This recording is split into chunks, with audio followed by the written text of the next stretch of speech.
There is no psychological itch quite as violent as the one caused by a permanent lead-colored sky. The moment the clouds settle into an oppressive blanket, a strange, suffocating panic spreads through the population. Instead of waiting for the sun to return, we treat the grey like a prison sentence. We feel an irrational, urgent need to pack a suitcase and flee to a brighter reality. It is a profound defect of the human condition. We look at a grey Tuesday and instantly decide that the only rational response is to chase the light until our credit cards cry for mercy. We suffer from the absurd delusion that we are traveling microclimates. We look at a depressing sky and assume that a dreary afternoon in Battersea is merely a gateway drug to something more spectacular abroad. More dangerously, we begin to believe that we are the weather wizards, controlling the atmospheric pressure. We convince ourselves that we can extend our personal universe of great weather to wherever we choose to roam. This is the meteorological equivalent of the King Midas trap. We are forever trying to turn everything we touch into gold, entirely oblivious to our own hubris. We look at a flawless wall of grey at home, book a flight to the Mediterranean, and silently ask the universe, how far can I push my own weather wizardry? We are playing a high-stakes game of chicken with the gods of the upper atmosphere, completely unaware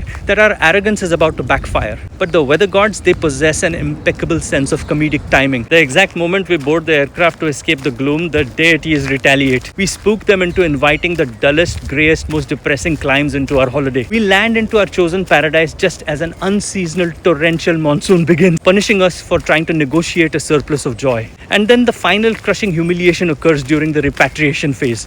You drag your soggy, waterlogged self back to British soil, thoroughly humbled by the tropical depression you just paid thousands of pounds to experience. You expect to find the UK still wallowing in the grey, but instead, you're greeted by a population of radiantly tanned stay-at-homes who spent your absence basking in an unprecedented historic heatwave that arrived exactly the day you left. You're left standing in the familiar drizzle, a wet casualty of your own hubris, while the universe, it delivers its final mocking applause.